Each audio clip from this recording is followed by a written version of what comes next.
Hi, I'm Petra Ecclestone. And I'm Sam Palmer. And this is PS Say Cheese. Cheese. Today we've got a very special guest with us. We don't usually have guests on our podcast. We've got Nate Lewis. Yes, our first guest, right? Yeah, first guest on this season. Yeah. We had one on the previous season, which was 2 years ago. So, welcome. Nate Lewis, CEO and founder of Innocence Rescue Mission. Welcome. Thank you. Thanks for having me. This is awesome. This is fun. Looking forward to it. So we're really looking forward to. We've had some questions come in and things like that, but we're going to find out who you are, what you do. We're going to kind of just have a conversation. It's one take all the way through, and then see where it goes. All right. And this is obviously people listening. Obviously, this is going to be a really hard subject because it's about child sex trafficking, ultimately, sex industry. Minors. So we're gonna. If anyone's listening, this is about raising awareness to it, and this is what you do, and we want to find out what you do. So I suppose take it away with who are you, where are you from? Let's take it. Well, I can't really tell you any of this information. No, I grew up in a small town in Washington State, and I went into the film business and spent 20 years traveling the world, saw a lot of things in my life. And I worked with an actor, Jim Caviezel. He's one of my close friends. He ended up playing a special agent in a feature film. And he called me. He's like, hey, you got to come to Columbia. I'm filming this real superhero movie of this real life story. And so I started to get it. He was sending me a bunch of stuff. And I started looking into it. And it was fascinated me. I had never was really aware of what was going on. And then so I kept digging into it. He introduces me to some people. I ended up working for one of the largest organizations in the world, fighting trafficking. And spent. So that's how it started. Going to the movie was it Sound of Freedom? Yeah, at that time. So obviously, if you haven't seen it, Sound of Freedom, big film last year, wasn't it? But wasn't actually seen that much, was it? It was. I know a lot of people haven't seen it. Weirdly. Even though it's such a big, we saw it. I always ask them, like, have you seen this movie? And I hear so many people say, like, oh no, I haven't, but I need to. I'm really amazed by it because it's an amazing film. Well, it's the most horrible film with the subject, but the most amazing film of what people like yourself are doing. Yeah. And so up until that point, you were going out there just to see a movie being shot. Yeah, pretty much. Yeah. And then I was the face of a company that had a couple million followers, and they wanted me to come promote. And so I went down there and met them, and kind of just knew this is where I needed to go. And then, oh man, I just went and worked for him, and I went on my first mission to kind of just. And who were you working for then? Operation Underground Railroad. Yeah. Oh, sorry. Yes. So that was the people working for the. Oh no, I worked for holster company in the gun community. So I was doing videos and firearms and reviews and doing all kinds of stuff. So anyways, I went down there, and then I ended up joining the team. And my first experience was in Africa, where we were dealing with we were hunting witch doctors. We talked a little bit about this. They were sacrificing children. That was like, okay, I'm in.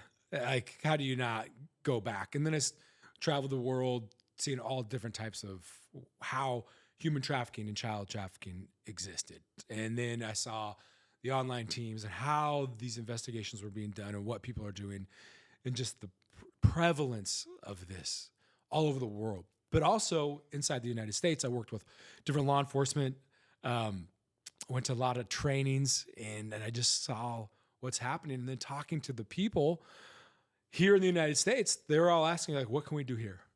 I guess everyone always asks, does it happen more in third world countries? So is that not the case, or what?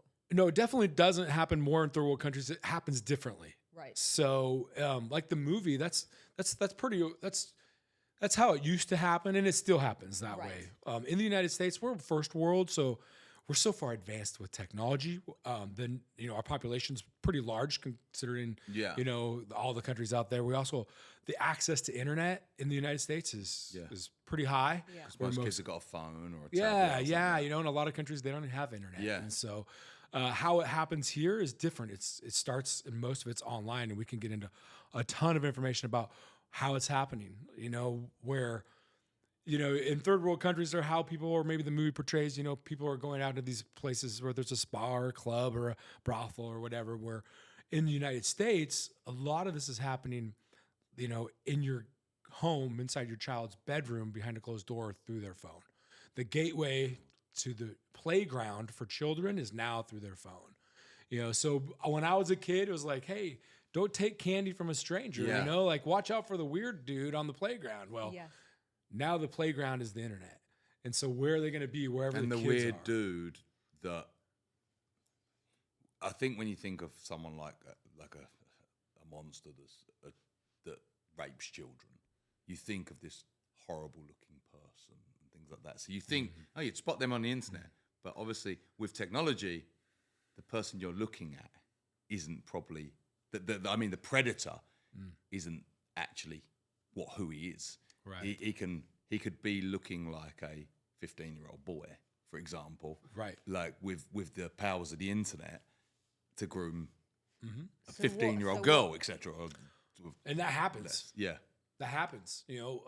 There's a pretty prominent case most people heard about, is a young boy who thought he was talking to a young girl, and they just start chatting, and this happens all the time. Usually, sometimes girls are targeted just innocent, like send me pictures of you in your bikini, but it's a 13-year-old in a bikini, and all of a sudden her picture's on the dark web somewhere.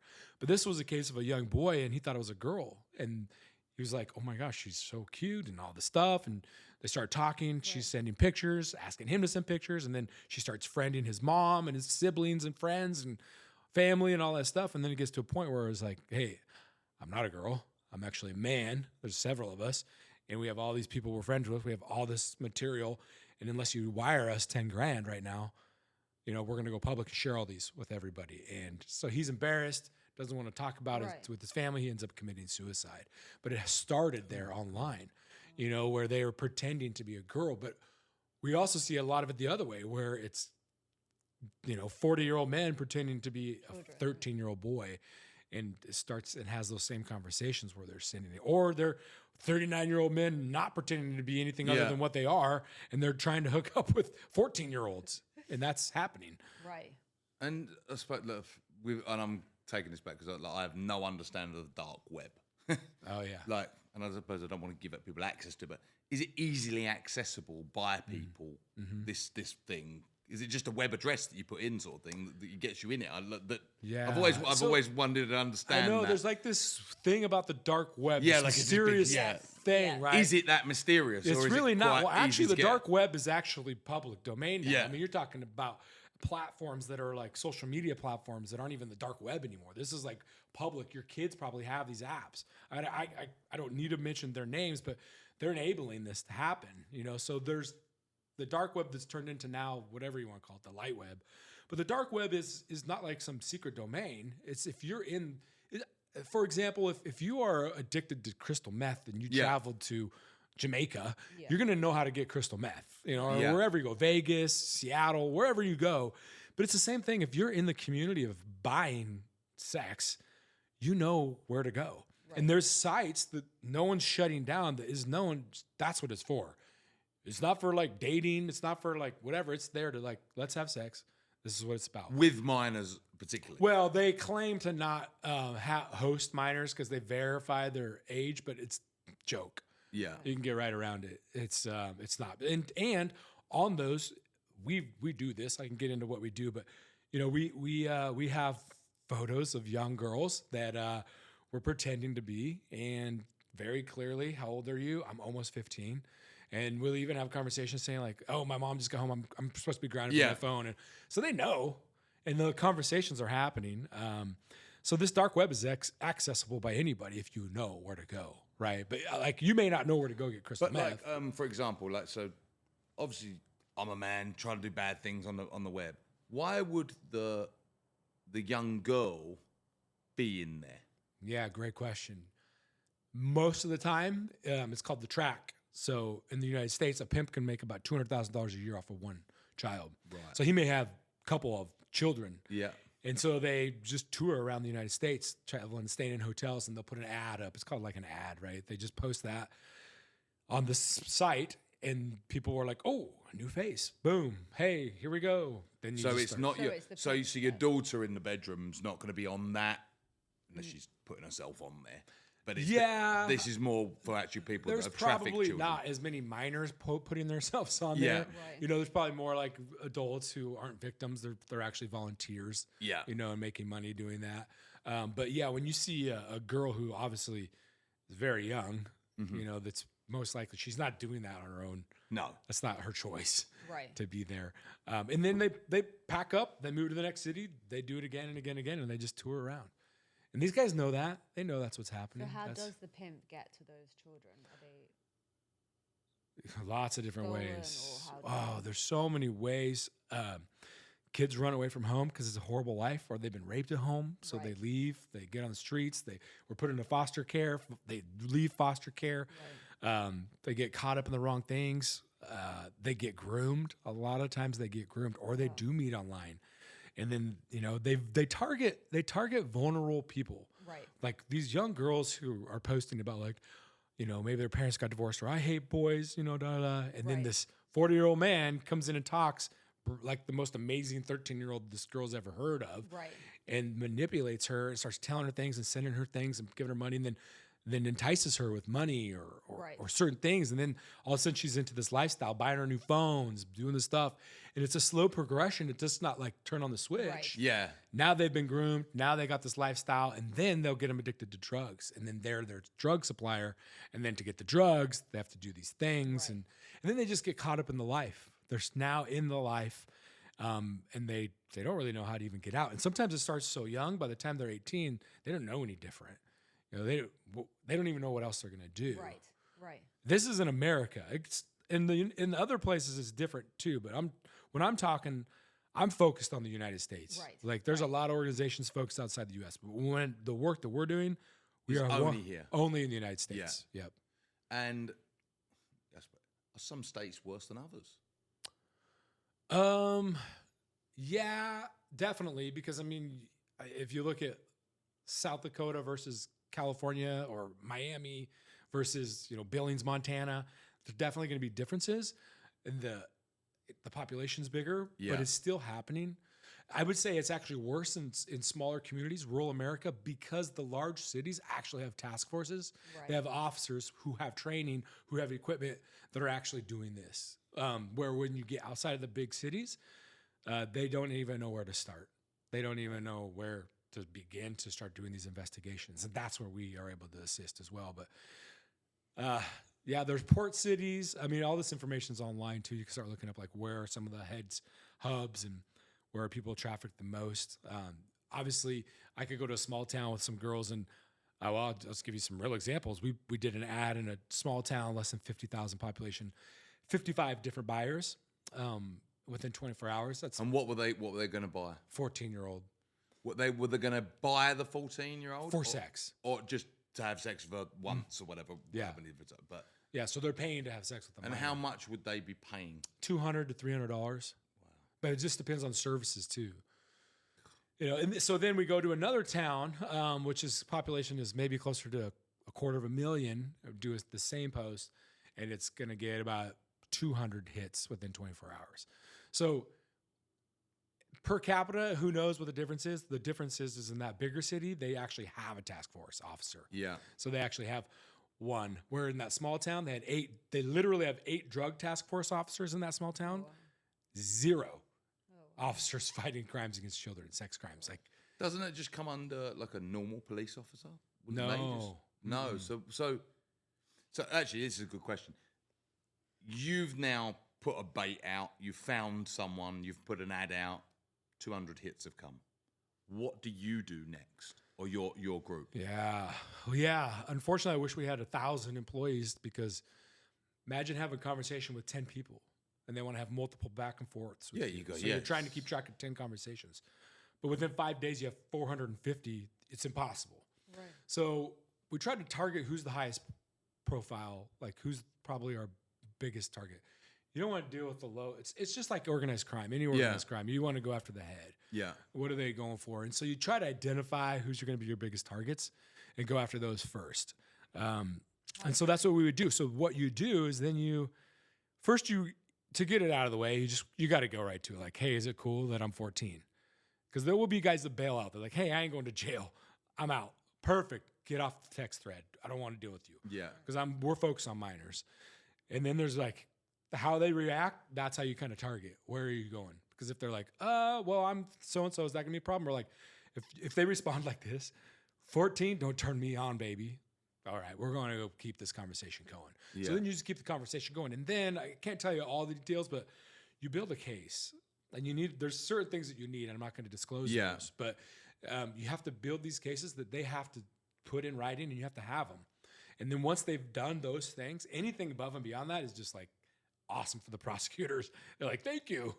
But you get these things with the intent of they know what they're doing. They know what they've agreed to. This is what they're doing. And then you have a case. Now, if they show up or they transport across state lines or whatever, it just keeps adding on.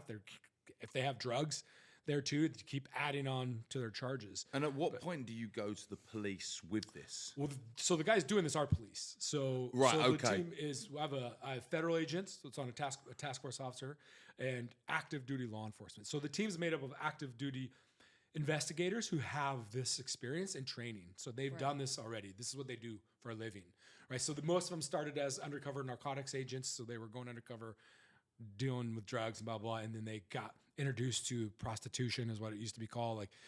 And then they started, identifying it as sex trafficking. And then they went to training and they did all this stuff. And so this is what they do. This is what they do. And so those guys, how we work is then they get to do off-duty employment. So it's what they do in their off time. They can go work concerts or do parades or whatever, but this is what they want to do. Because once you've seen it, man, it's so hard to not be a part of it. That was my other thought. You've got these guys. There's 200 paedophiles there. You've seen what they're doing. They're willing to buy children, things like that. Obviously, the first thought for any rational human is I want to go around there and get them straight away. Yeah. But obviously, that then ruins the whole case. I would take it. How do you detach that in some ways? I suppose the same as a police officer doing the same thing. Is that the same? How do you stop yourself? Because obviously, the feeling must be that these are the worst people in humanity you're dealing with. Yeah, this is probably one of the hardest struggles. You want to infiltrate as much as you can. Yeah. And so what's the balance? Do you let people get abused for 2 months but go deeper into the case? Or do you just do it now and maybe only save a couple kids? Like we did I was part of a case that went 10 months, but it rescued like 90 kids. Wow. But in 6 days, you probably could have rescued 6. So it's that balance of like, how deep do you want to go? How much risk do you want to create? The other thing is once you expose it, so there's 2 pieces to exposing it. Once you expose it, it's exposed in that small town. Like they're all gone. Yeah, they're done. They're like, for like 6 months, no one's even going to be on that site. Yeah. But that's good. We want to create that risk that they know that there's hunters out there hunting them, but you also don't want to do it too early because you want to build the cases with all of them. And then you're just going to go round them up. That's basically what you're going to do. Oh God. It's awful, Yeah, isn't it? It's hard even talking about and because you've got wife, 2 kids. Yep. How do you detach this from your personal life? How hard is that? Wow, that's been a tough one. My kids. How old are your kids? One just turned 3, and the other will be 5 here in the next couple months. Man, this is where it gets real personal. So it's really difficult because I look at my kids sometimes and they have this sense of wonder. They're so innocent. That's why we named it Innocence Rescue Mission, because I think protecting and preserving innocence is probably one of the biggest wonders of the world. Most valuable things on the planet is this innocence of children. And once that's taken away, it's removed. But I look at my children and I try to look at the world through their lens of their eyes and what they see and just how pure they are. And so then I see what has happened, and I have to try to separate those, but it's difficult sometimes. But I also take my kids, and they represent sometimes these other kids, and I want to make sure my kids don't fall into that. And you ask it's just a tough question. So I don't even really know how to answer it. It's taken a long time and a lot of work too. How many years has it been now? About 3.5 that I've been full every single day of my life. This is all I do. So this is your full-time job. Mm-hmm. How do you get paid? Like, how do you live? Like, because there's obviously... Well, currently off of my retirement. Yeah. You know, I do. Because it's costly to do this. It's Yeah. How do you guys, I suppose, how does Innocent Rescue Mission, how does it create enough money to carry on?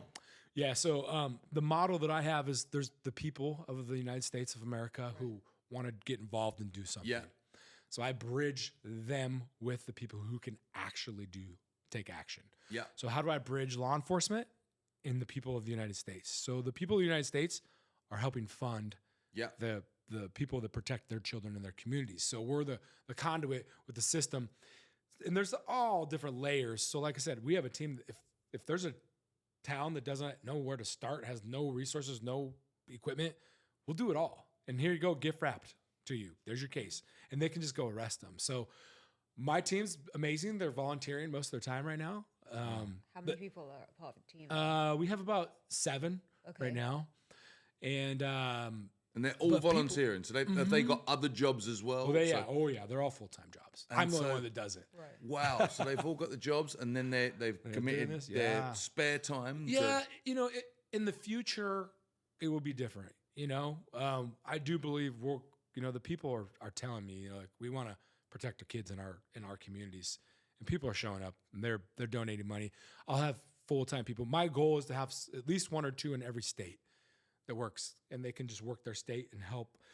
Not only do we do training and do these investigations, but we're giving law enforcement the tools and the training that they need. So there's a lot of software and technology out there that is very expensive. I mean, these people have the monopoly on these things, which is unfortunate, but I get it. You got to make money. I understand. Yeah. And law enforcement don't have the money to pay for it. And we can get into all that. Well, that is actually, I'm sitting there thinking, this is actually, it's a never, like, what, how, cause one of my next question was going to be, how much money do you need to run? But the answer is, it's endless. Yeah. Because it's across the whole, this is just America we're talking about as well. It's across the whole of America, this disease. Yeah. It's not just, right, okay, it's in California there, we can set up there, this is a team we need of 150 people. This is, you just constantly need more people, more resources, more, and how do people... I think to a certain point, I think you get to a point where you've got task force running. It's like the model of, like, teach someone how to fish, give them the equipment, let them go fish, then move on, teach somebody else. And now all of a sudden you got, like, all these people fishing, right? And that's kind of the model. Eventually we'll get to that point, right? And then there's so many amazing investigators who retired early have some of this, that they want to do something. And so bringing them on, they're not going to become millionaires, but they're going to get to have passion for what they're doing. And they get to put bad guys away. See, the idea for me is when you talk about protecting and preserving innocence, that's getting monsters behind bars. Right. Yeah. How do you know 117 victims per average predator? So they 117. In a lifetime, they will abuse 117 on average. So if we can get them locked up, they weren't going to abuse somebody else again. Yeah. So the idea is the best stories we could ever tell are the ones that we can't tell because they never happened. Yeah. And I'll share a story on that note. One of my team members, I always like to ask people, like, why are you so passionate about this? Right. What got you into this? And so he goes on his first arrest warrant for a guy who's housing a lot of we call it CSAM. It's child sexual abuse material. It's, child rape videos or child porn or whatever. But he was doing this online, and he's housing all this and downloading. He has all this stuff on there. And they go to his house, and they arrest him. And in that first hour, he has this weird feeling, like my addiction that I've hidden from my family and my coworkers and this whole different life that I've lived. I've tried to cold turkey quit. Maybe this is finally going to be the end. I'm addicted to dopamines and what happens when I do this, And so he just starts talking. And this one's close to me because this is why we exist. So then they ask him, and it actually becomes an interview, not an interrogation, because you want him to tell as much as you want. Yeah. You got to get inside of here. Yeah. And you got to get the network of predators into the network of victims out of his head. So asked him, like, well, we know you have all this. This is obvious. Have you ever physically abused a child? And he said, actually, there was this one time. I was helping my friend build a deck in the backyard. It was muddy, and he didn't want me using the bathroom inside, so he's like, hey, just use the bathroom in the RV. So he goes in the RV, and his friend's daughter's friend happens to be in the RV. And he said, for some reason, it just came across him, and he just acted. And he never thought he would, but he did. And the whole point of this is, how do we get to that guy before he becomes physical? Right. Because he was online already. Right. Housing tons of this stuff. You know, he's the perfect target. Because if he's already looking at this stuff, the next step is to physically do this. It's like the progression is almost like the gateway drug would have back in the day have been Sports Illustrated swimsuit issue.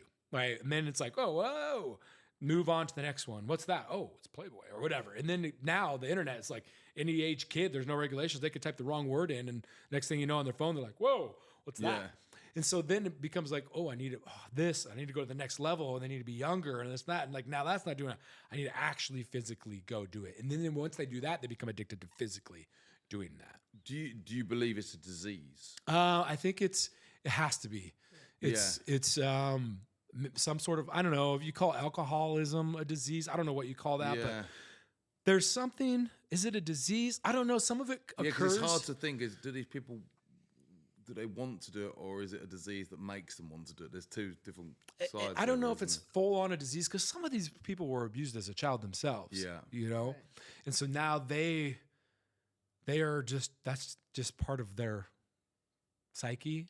I honestly don't know. I think it would be really fascinating to have like forensic scientists and doctors or whatever discover and interview some of these guys. Like, how did you get here? But when we've done it, it's been like what I told you. Like, well, it started with a Sports Illustrated swimsuit issue, was innocent, and then I don't know. After 10,000 days, it led me here. And so it was this progression. Right.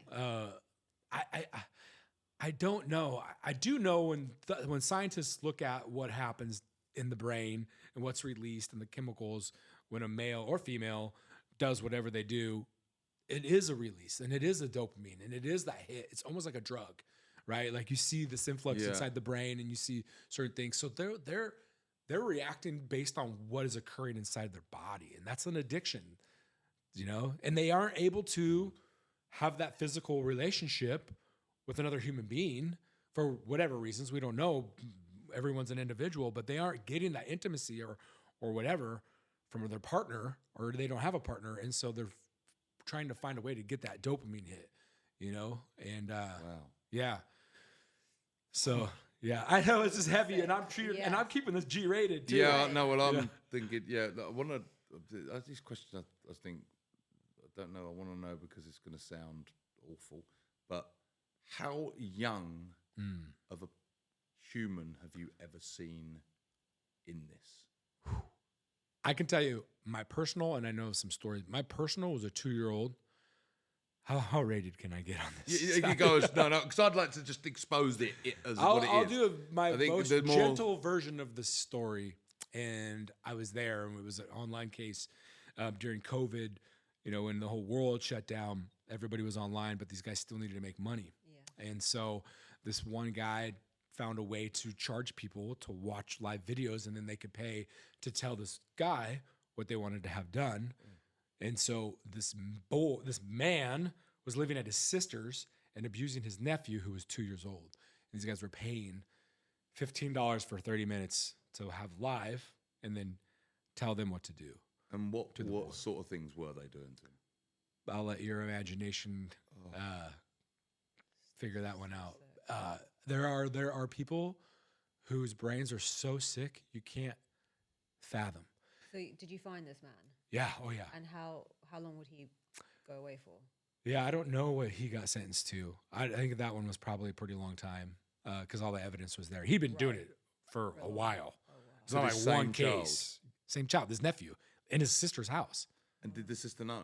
She had no idea. Until no, most people, they don't know.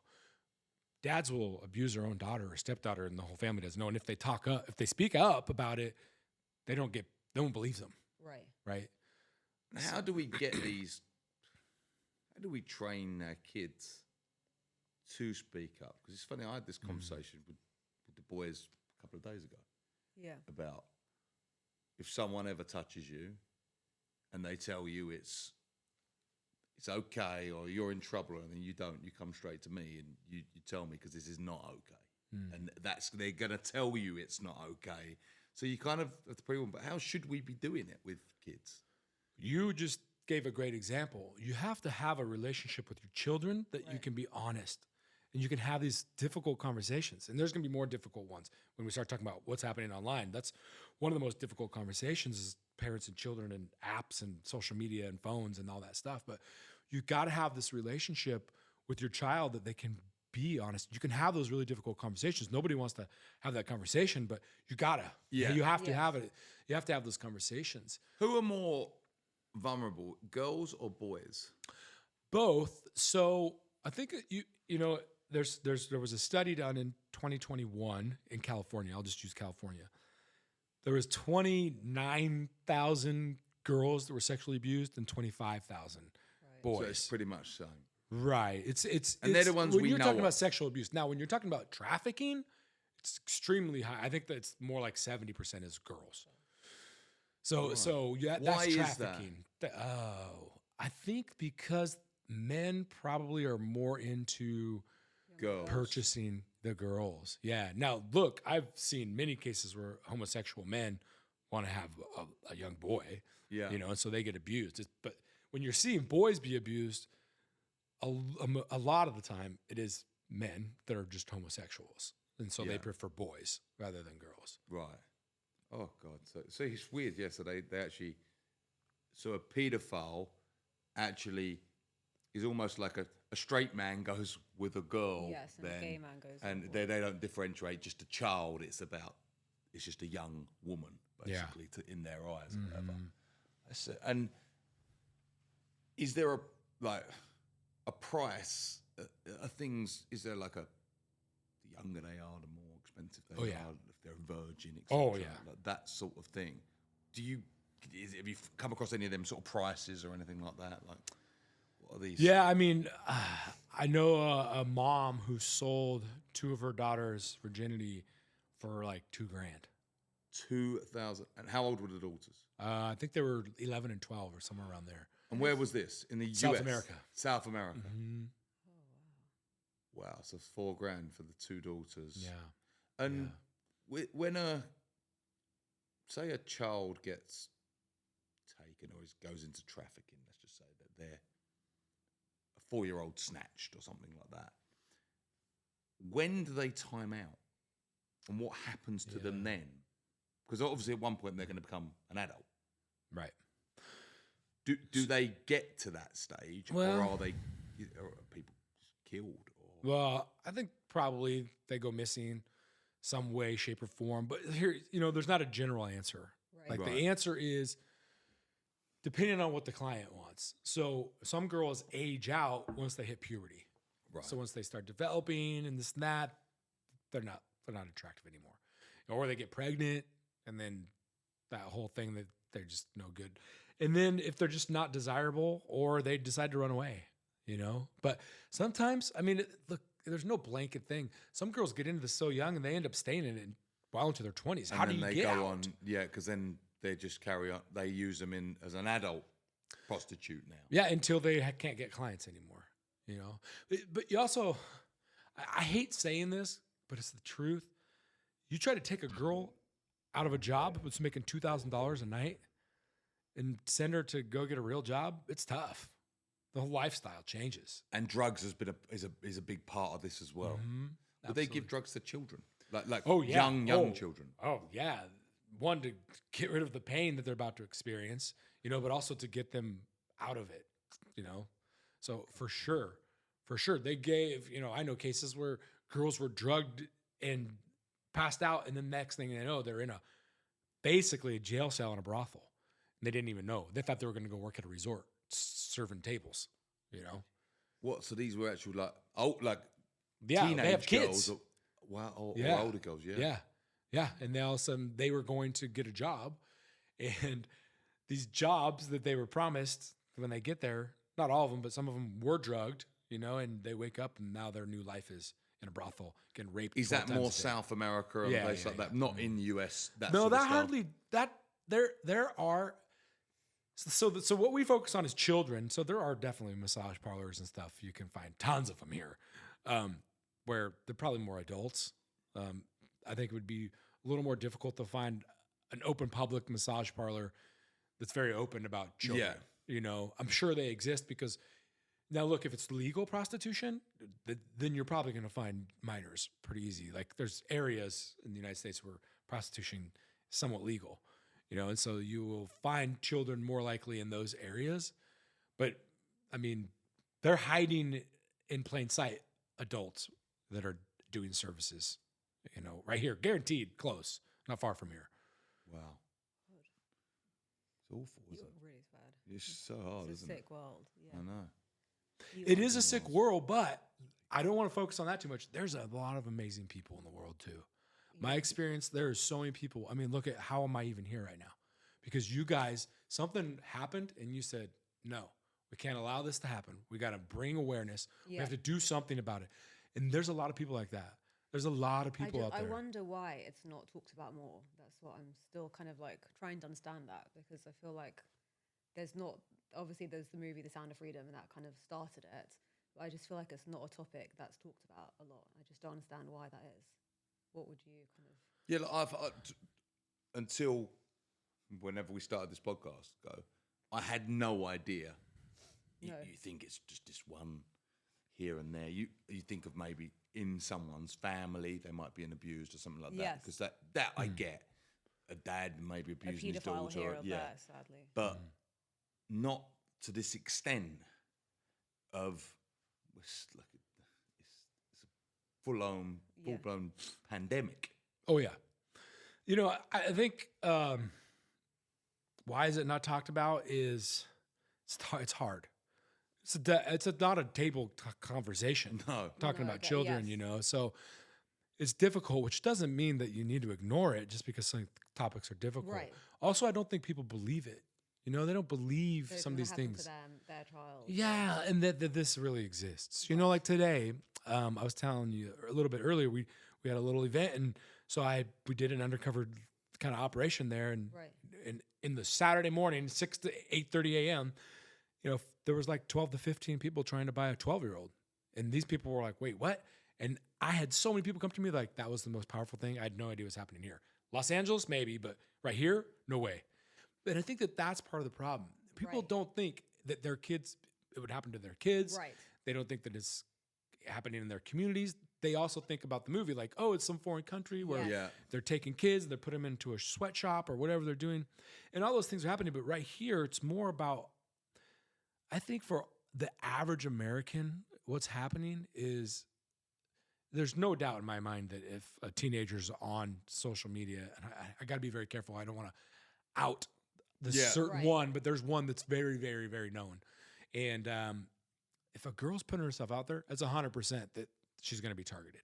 And I know girls who have gotten off of it because they were tired of being targeted by men who see them and then they friend request them because now this platform is suggesting because they're already friends with all these other girls.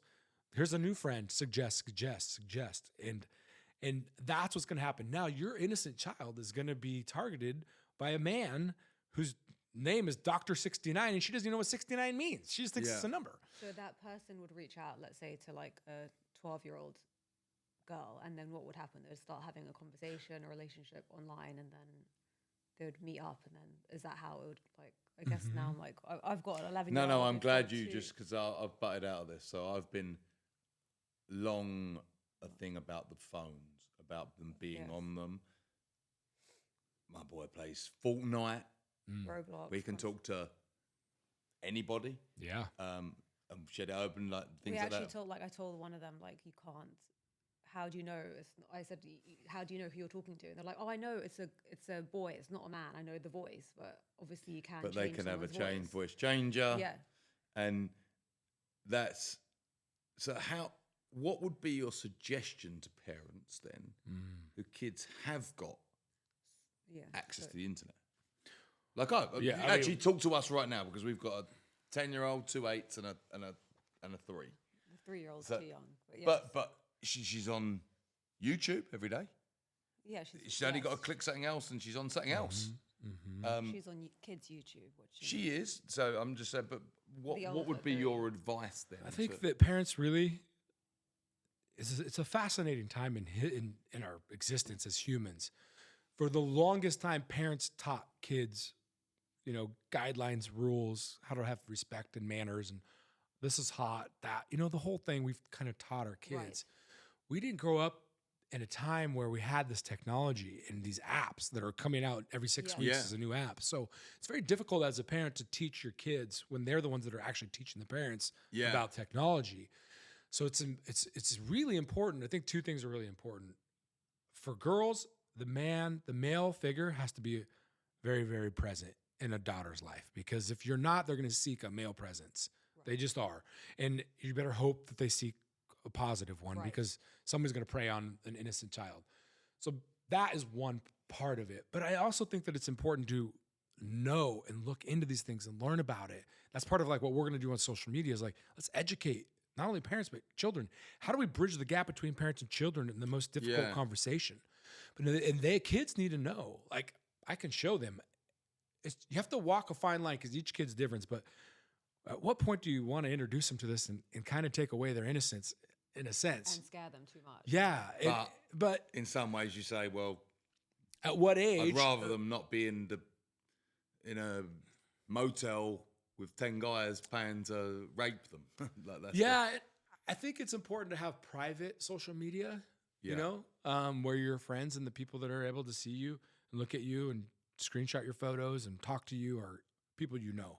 Yeah. Which is hard. I understand when you're older and you're an influencer or whatever, you need a public profile, which is different than a child. A child doesn't really need a public profile. I think you got to be careful. There's, one of the tips I would say is like, if you want to really protect your kids, if you're taking pictures of them and posting them on social media, every single photo has a GPS tracker.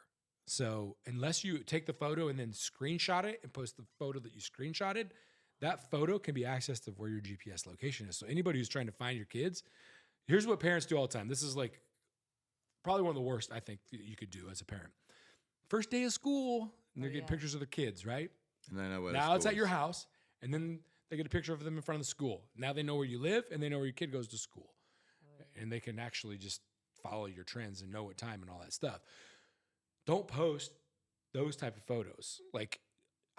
We've always been told, like, you can take the photo and then just screenshot it because the screenshot doesn't have the GPS location, right? So no one can find that. So there's certain things like that. But I also think just educating your kids, and you guys have to have those conversations. We talked earlier, like, be having that relationship with your kids. You got to be able to be real with them about the dangers. Right. But you have to know because they don't. Right. So learning what the dangers, that's why it's great you're doing this podcast. I think a lot of people hopefully will benefit from this. Learning what's out there, learning what the dangers are, and having those conversations. You just have to. Right. Yeah, see?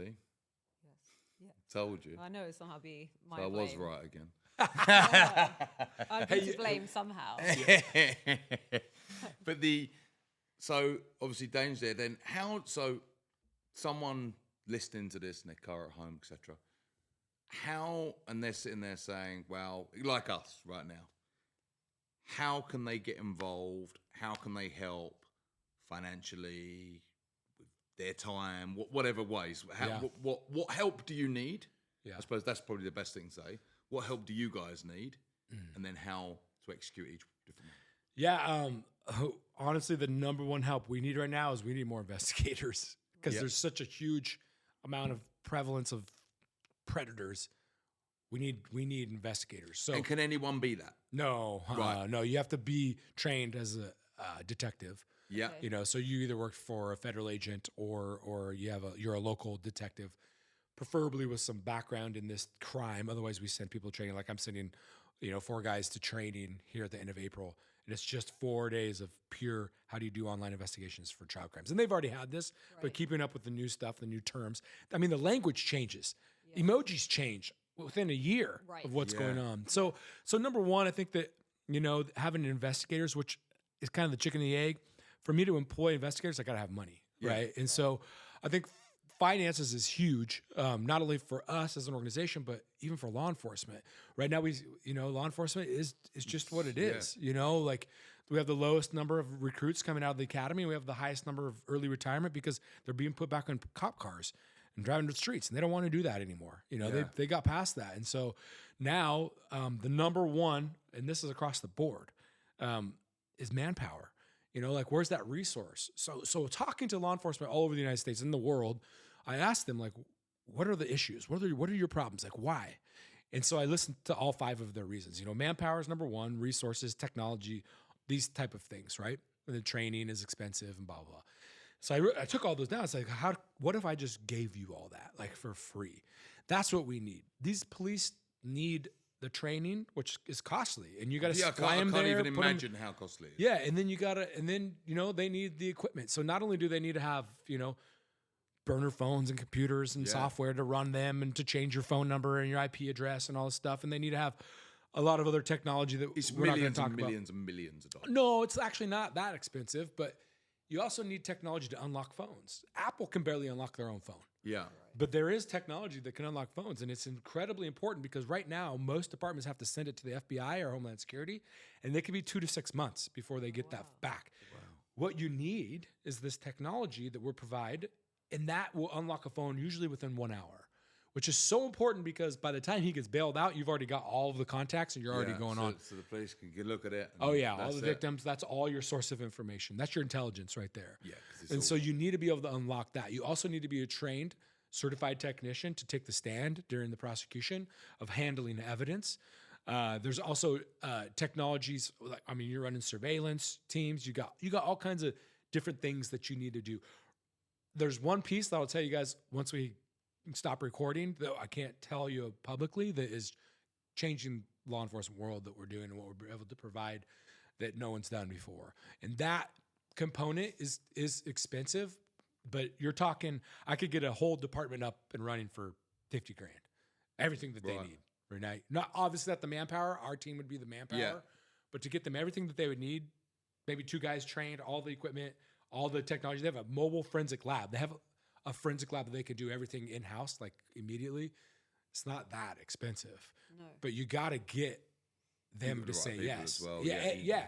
But this is how we get around that. So we provide grants, and so in order to keep getting that, you have to write a report, a quarterly report. And you have to tell us this is how we're using it, this is the cases, this is how many people we arrested, blah blah blah. Which is what they want anyways, because if the sheriff gets reelected, he wants to go to the people who elect him and say, look, we ran this many cases, we arrested 76 predators in our community, blah blah blah. So they want all that reporting as well.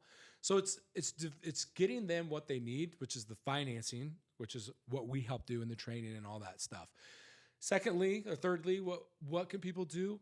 Follow us on social media. Everybody says that. We don't really do a whole lot on social media. Are you on Instagram or? IR Mission. IR Mission. Mm-hmm. Okay. So Innocence Rescue Missions. IRmission.org is our website. You can go on there. We can build fundraisers for your local police, a page dedicated to your local community, and your community can fund your local police. One of the things that I think is really important, usually this is what I start out with, got to get educated. Yeah. You got to get out there. You got to learn about this. You got to be able to talk about this, and you got to talk to more people about it. And you got to get people aware of what's going on and tell the truth. I think it's evidence and facts based. That's what we have to deal with when you're dealing with the court system and judicial system. You got to not talk about things that you've heard or think. You got to have real information and real facts and real cases and data. And so you've been doing this for 3.5 years now. Well, every day of my life. Yeah. How many people have you caught? Do you know? I was just about to say. Do you know what the close number is that have been prosecuted or anything like? I have no idea because I was part of a massive organization that did so much. Right. Thousands a year. Wow. Are the sentences these people are getting right? Well, I suppose what is the right? Some are and some aren't. Why it's so important that we train prosecutors and investigators is because if they make one mistake, it throws your whole case. It's done. Yeah. So you got to have a bulletproof case. Yes. Not only does the detective have to have a bulletproof case, the prosecutor has to be able to know how to prosecute this type of stuff. And then they have to go at them hard. And not only that, we need to seize their stuff too. These guys need to do seizures every day. if somebody is doing this, we've got guys who are holding up wads of cash with fentanyl on their chest and all this stuff. That all is ours now. Like, well, not ours, but the local police department. Right. Like they should be seizing that just like they do with drugs. Yeah. Like follow the money. When you're talking about organized crime, most of it is because of money. You know? Yes. And so follow that money, confiscate that money, seize it, and use it now to your advantage. Go get that other training and equipment. But education, I think you guys, is the most important thing. Talk about it, get out there, raise people awareness. We're going to start doing more videos and stuff, and people can get educated and just kind of follow along and learn so that they're talking about it. Really, when the people get loud enough and say enough is enough, hopefully it changes from the top. Right.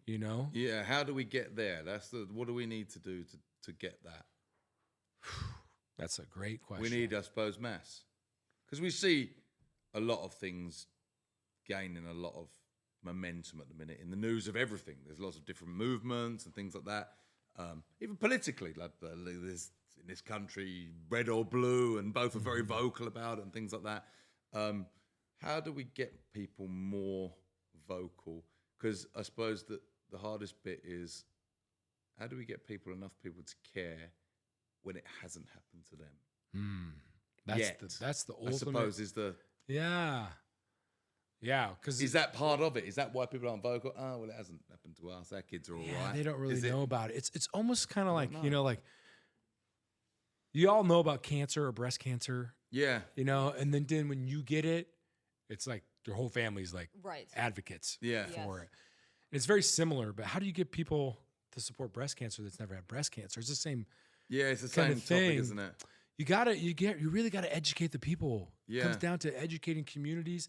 Not only that, but people need to identify like the signs. Like teachers need to know what to look for in kids. Right. That's what I was going to say with that. Like, what do you look for in your own kids?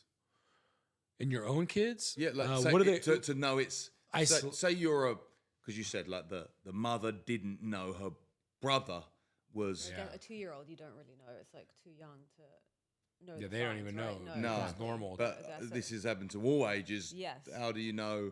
Do you know if it's happening to your 10-year-old little girl or a boy or whatever? Yeah. It comes back to that relationship. If you've got that relationship, you do know. You have to have that solid relationship. Yeah. It should be one of the strongest relationships in your life. Should be with your child. Yeah. And if you build the strong relationship with your children, they'll come and tell you anything. Yeah, and you have to. Don't forget, they're not just going to come to you and tell you most of the time. It'd be like me expecting you to come and tell me like, hey, whatever. I would have to ask you like, hey, did I do okay on that? Yeah. And then you could give me some feedback. But most people aren't just going to offer feedback, And so you have to kind of be proactive as a parent to talk to your kids like, hey, what's going on at school? Hey, anything going on? Stuff you want to talk about? Just open conversations. It doesn't have to be about this specifically. It's about everything. And then this just gets dropped in there at some point, Right. And I like how you're talking about, like, we talk about like the bathing suit area. Like, like that's an area where girls and boys wear bathing suits to cover areas and no one should touch you there. If anyone were to ever touch you there, you need to tell me. You need to tell them to stop. Right. That is not, because they need to know that's not right, because kids who haven't been told that, they don't know it's wrong. Yes. Yeah. Yeah, they Right? don't know what's right. Or They wrong. just think that that's what's, oh, this is what happens? Whoa. Right. Yeah.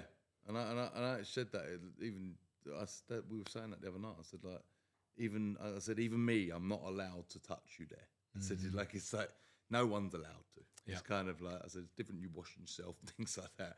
We're your mum and dad, but we're not. Yes.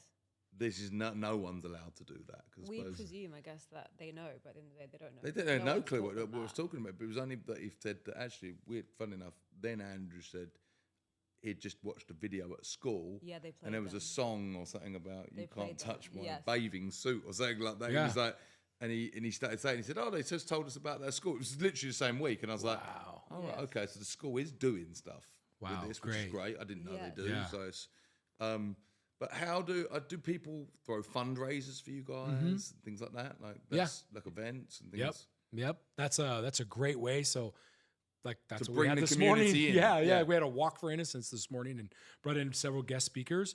The community came together. We had the mayor there. We had former FBI. We've had forensic doctors there who work with the interviewing of children. We had a whole bunch of people there, and they got the people of that town and community together, and people were blown away. They didn't know, they didn't know. And then they're like, well, what can we do? And you're like, well, the reality is this: who can do something? Law enforcement.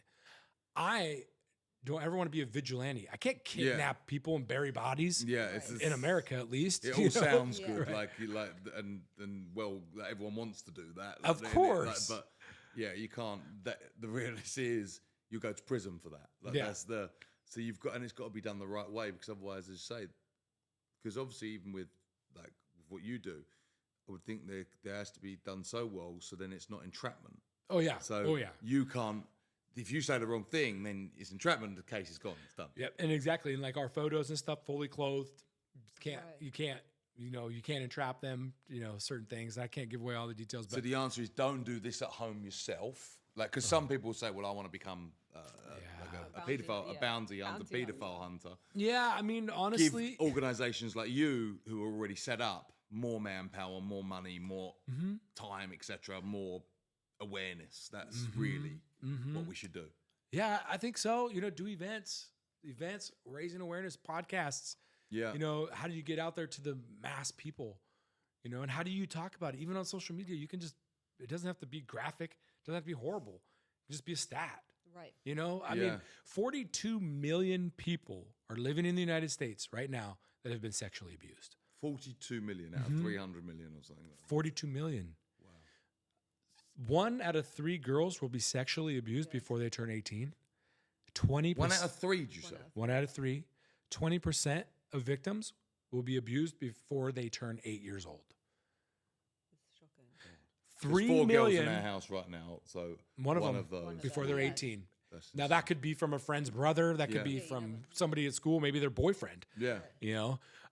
Last year alone, I think it was last year, 3 million reports of child sexual abuse in the United States. It's predicted that there was 3 million that weren't reported. So that's 6 million kids last year in the United States that were sexually abused. If a kid's listening to this now who is being sexually abused, what should they do? And they're scared. Well, if it's not your parents, you need to find somebody safe. You mean if it's not your parents abusing you? Yes. Yeah. If it is your parents, you need to find somebody safe. Yeah. You got to talk to law enforcement. Law enforcement is going to listen. For the most part, they're going to listen. A lot of them can go talk to school counselors. School counselors are a very good resource to talk, and it's a safe place. Right. You got to find somebody that you trust and an adult, and you got to be honest and not be afraid, because it's not just you. I think kids, if you're listening, it's not just you. I mean, I just ripped off some stats. I could keep going. Yeah. There's other girls in your class probably. Boys. 1 in 3. Yeah, 1 in 5 boys. That's happening. Because you are not alone. Kids, you are not alone. And I think that that's so important. You got to know that this is happening. And unless you stand up and you do something, they're going to continue to do this to somebody else. Yeah. So you have the opportunity to be a part of the solution and the prevention from this happening to another child. So be that. Yeah. Like, be that for somebody else. Then stand up and say something and put an end to it and stop. I suppose the fear for them is that they're going to kill my mum and dad. They're going to kill me. They're going to kill whoever's this, that. I suppose the fear is what keeps people from not shame and fear. Probably. Shame and fear. Yeah, I Yes. suppose these are two things that stops people speaking out. But ultimately, there is no shame in it. No. And the people doing it are probably much more scared of being caught than how they're feeling about exposing it. Yeah. And how long can you continue to live that? Right. Yeah. How long are you willing to? Another part is don't give up hope. Part of what we exist for is to give hope to these children that someone's coming to help. Yeah. Right. You don't give up on that. Right. And the faster you talk about it and bring it up, the faster you're going to get help. Have you ever had children call you guys? Has that ever happened? No, because they usually recall the national hotline. Yeah. And that's who sends tips out to local law enforcement. Like, hey, we got a tip from this town, this person. Here's the lead, and the law enforcement will follow up on it. It's always a really good thing. Don't call us, call law enforcement immediately. They're there to respond. Like you call 911, they're going to respond pretty quick. Yeah. And they're way faster than anyone else. And do you see, before we go, I suppose we're getting to the end near, where do you see like kids like? Is there what I'm trying to think? Is there certain places where it? I'm trying to think of how to phrase this. Like for example, sports coaches and things like that. I would think this happens more where people have got access to children, obviously, because they've got greater access. School, things like this. Obviously, you hope it doesn't, but history's told us it does happen in them places. And that's, I suppose, why you've got to make your kids more aware. Because if you've got, because we're sending them down to the football coach or the baseball coach or something like that, and you think, oh, well, Mr. Smith's, he's great with the boys, You just, I guess, don't know who you can trust. Because if that woman can't trust, like, her brother, then how can you really, sadly, trust, like, a football coach? It just shows, like, you... But then I suppose that comes to the relationship with your kids. You've got to, because I suppose they're not picking the ones who's got the great relationship with their kid, with their parents, because they got more chance. They're looking for the loners. Yeah. A lot of it starts at home. You also got to remember that this crime isn't something that you can identify. You know, like there's signs drug dealers are hanging out in parks with backpacks. I mean, we know that. Yeah. Okay, we can identify that. But you're talking about doctors, teachers, coaches, like you said. Like this is across the board. This is not like a criminal problem. This is a humanity problem. Right. Yeah. Right. And so trying to identify what someone would look like as a predator or pedophile is almost impossible. Yeah. Right. Right. I mean, there's probably some identifiers, you know, but for the most part, I mean, these are people who are hiding this, you know, as much as they can, and they have families. So many dads and get arrested. It's insane. And they might not be abusing their own children. Right. But they go, so they're not business guys or whatever. You know, it's hard. It's hard to identify who those people are, you know, and you just got to be careful. You know, you would hope that the schools did background checks on some of these guys, but if you've never been caught, well, there you go. That's the thing. That's why we need to go catch these. You know, right now, then you've got a clear background. Yeah, that's the answer. Yeah, and so here's some couple wherever you want. 500,000 people are registered sex offenders in the United States. 500,000 registered. That's it. But there's right, but that's 500,000. 100,000 of them, we have no idea where they are registered. Now, here's the other thing. Here's a cool thing. Here's actually for every parent listening, familywatchdog.us is the registry of sex offenders, right? Put in your address and see who's in your area. And they're going to have green, yellow, and red. And they're going to tell you like what their crime was, what they do, was it child porn? Did they actually molest a kid? What you read? It's going to have their mugshot, how many years they did. It's going to have all this information on there, right? That's only the people who got caught. Right. Like you said, they got caught. Yeah. Those are the only people who got caught, got tried, and were convicted, right? And then forced to register as a sex offender. Right, yes. You know, and so a lot of those people, they might look like your stereotypical person that you might think of, but some of them don't. Yes. Like, I know a wealthy person who lives in a maybe multi-million-dollar home that I found on this thing that spent 3 years because he was like the head of this sex child porn ring. And you're like, that guy? You would never know. Oh, you would never know. But that's said all the time. Right. So many times they're like, I would have never guessed we had dinner at his house. You would have never thought him. Right. Because they're hiding it. Yes. They're not going to come out and be like, hey, man, I like kids. Do you like kids? Yeah, no, exactly. Oh, my God. So right here in your neighborhood? I've just done it. I've done my address. The red is sex against child. Yeah. Mm-hmm. Could I hold this up to one of the cameras? What camera should I go to? So red is like the most extreme. They actually physically abuse the child. God. Right. So this is the red. How many people? And they've been caught. Right registered. Now. Here. That's who got caught and are registered. Yeah, and that's so. In actual fact, there is, to make this even more scary, there is one on our road. Mm-hmm. That's very common. Yes, I've seen. So that's downloaded this when I last. He's across the street. He or she is. I can see exactly. Click on it. You can see his face. If it's you can click on it. Yeah, click on it. Offender details. No it says image. no image. Why? Oh, I don't know. And it should give you all the details of the date case. of birth, 11th. Oh yeah, name. Most of the time, it's a Guido mugshot. Germano is because fuck this guy anyway, and he's white, 6 foot, 165 pounds, and he lives literally down the road from us. Do you see this as it's weirdly because I see this a lot in England? Do you see this more as a white crime? And I'm not touching on race here. It's only because I see it a lot more as a white disease almost. Or I will say that it's. I'm not going to make it ethnic. Yeah, but it's not a poor man's game. Right. You know, this is not cheap. Right. You know, but there are people who are in the drug trade that have lots of drug money of all different races that can partake in this. But you're talking about getting crystal meth for $80, and you're talking about having 30 minutes with somebody for $200 or $300. It's not cheap. No, you'll go down a rabbit hole. Yes. Site. It's this scary. Is so, But you got to understand who's looking for them. Yes, Thank exactly. God somebody found them. Yes. Because there's not really many people. Now, you guys luckily live in a metropolitan city where there's actually a task force people. But if there wasn't anybody going out there and identifying that these people are out there and targeting them and going after them, they would just be out there free reign, which is most rural America because there's nobody hunting them. There's zero risk. They are so sloppy. They're so stupid. It's a free-for-all for them. Yeah, of course, it's the Wild West. There's no one coming after them. Does it tell you what crime they were committed of? It should. As well. Mm-hmm.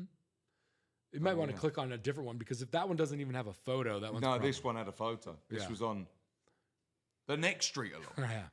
So these are, I suppose this is a great for everyone to go on. The website, again, what was it? Familywatchdog.us.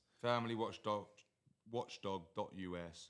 Go on it, and then you'll see how bad this is. It's way worse than that. For just people that have been caught, registered, that live near you. Convicted. Yep. So these are ones that have got to do it and are planned They didn't get by off the, by technicality. and then I suppose that probably is one of the most shocking things because you think, well, my lovely neighbourhood, there's no one around here. It shows that everywhere. So. And there's within, well, that must have been within not even a mile radius. That was probably about a half-mile radius. Yeah. There was about, I don't know, 40. That wasn't the rapists. That was just children. But then there's the rapists and all that. Yeah, as sex well. offenders. Those are all sex offenders. They don't do anything. I was just well, they looking at might the do red drugs dots. and all that, but they abuse with sex. That's how they abuse. They don't just they're not like domestic violence. Yeah. You know, like this is sex abuse, period. That's what we are focused on. So not only are we focused on trafficking and exploitation, which is all online, like social media, stuff like that, but sex abuse, you know, like it's so prevalent. It's so prevalent. So sad because once that occurs, especially in a child, in a developing brain, it's really difficult. Well, yes. Very difficult for them to have intimacy, to have a relationship, to have trust, to move forward, to have a normal relationship with sex. Like, it takes a lot of work. It takes a lot of work mentally. Wow. You talk about mental health. Right. Then you start going into so much care. And the thing that we haven't even talked about is the aftercare. You know, like how much. One of the things that I am aware of is we could go after all these people and we can rescue these kids, but where do you take them? Yeah. You know, like you need to have a vetted facility with trauma-informed therapists who can handle people who've dealt with this type of abuse and trauma. And unfortunately, that's just so low that's out there. And you know, like there's child protective services and there's foster homes, which, you know, there's good and bad with everything. Yeah. But why I think it's important for us to get ahead of it is the more people that we put behind bars, the less people are going to be abused that need to go into the aftercare. Yeah. Right. So how do we get ahead of? Right. We don't even want these guys having access to kids. No. Yeah, exactly. They need to have access to bars, a toilet, and food. Yeah. And maybe a gym in prison. I don't know, but But it sounds like there isn't even enough prisons that could house. Is there anything else you want to touch on? No. No? I think we've. Yeah, and we won't sleep tonight. Thank you. Yeah. But that's what it's about. I think you're right. It's not about scaring people. I'm now aware. I know Petra spoke to you more and about Actually, what you do and things like that. Someone asked a question about why would you do this topic. Someone asked at the beginning, really actually earlier today, and I suppose her thing is like, why would you ruin my day with that? You're a fun podcast. You're a family. It's about this, and I suppose that's exactly why. Why would you do this topic? It's because we're lucky enough to have a fun family where we get to be with our kids, and kids haven't been abused. Other families don't get to do that. I suppose that's. I mean, even if they do, it's just a very selfish thing to like even ask, I guess. Yeah, and I can only think the person who asked it. It could be any child Didn't that really goes mean into it that way. goes into that RV and then gets sexually abused, right? Like it's a very. The topic is why, because as we just showed on that app, that's how much it's happening. That's how many of these people are there, and I think it's to raise awareness of this. If we can, this one child doesn't get abused, great, because that's one less life ruined. Because these lives are ruined once they're abused. You would think very few could repair themselves. Yeah, it's difficult. Going through that, Yeah. I think my answer, if people ask me that question, is it's for the children. Why are you doing this? Yeah. Those children don't deserve that. It's not fair. And so I do it. Everything that we do, like our mission, our values is focused on the mission, and that's the kids. We do it all for the kids. That's it. How do you make a decision? Easy. What's best for the kids? Yeah. Like, why are you doing this on a podcast? Because this is what's best for our kids. Right. What's best for your kids who are watching. We have to do what's best for the kids. That's why we do it. Right. Yeah. And I think that's it. And I think that's a great place to leave it. I want to say thank you for everything you do. Yes. And thank you for taking the time to come and speak to us today. It's a pleasure. I know you're very busy. But yeah, really thank you and appreciate you for educating me, actually, because I've come away from this, and hopefully if you're listening to this, that you've come away from it thinking, holy shit, Yes. this is shock. a big fucking problem Yeah. that I didn't know existed today. And that's what it's about. And we can do something about it. Right. And the exactly. answer is, if you listen to this podcast and you've just heard it and thought, and you've got that moment right now, share this podcast. Share it. Yep. Get on to Nate, the team, raise money, ex-detectives, come to you. Yeah. That's what we need. Anything you can do that can help, isn't it? I suppose it's we're not obviously not everyone's in the position to just give lots of money, etc. But can you get your community together and all do a bake sale or something? Yeah. Talk about it, everything. If more people talk about this, then the more chance is the government, etc., has to take more notice of it, and it becomes a movement. And you want it to become. We see movements for everything now. Nowadays, yes. Yeah. Like oil being used. You know, I want to touch on something. It's not about giving a ton of money. I think that people think like, well, I can't make a difference. I can't do it. Yeah, exactly. I can't afford it. Like providing one detective with a cell phone plan for $35 or $40 a month, that guy can do a lot in 1 month with that cell phone. That's a $35 or $40 investment every month. Like if you can pay for one of these operators' phones and you have the means to do that, it's extraordinarily helpful. Right. Like these guys can do a lot of damage with one phone. Yeah. So it doesn't need to be. And I suppose it's not even, look, if you're in the poorer community, this is where it probably happens a lot more as well. You're not going to be the ones thinking, but speak about it more in your communities because it could happen more in your community. Yeah. So that's what it is. And I think, let's get on, let's raise money, let's raise awareness. That's, I suppose, all we can do. Yeah. Thank you guys for having me. Thanks so much. Thank you. I really, really did not enjoy this, but enjoy understanding. Yes. Yep.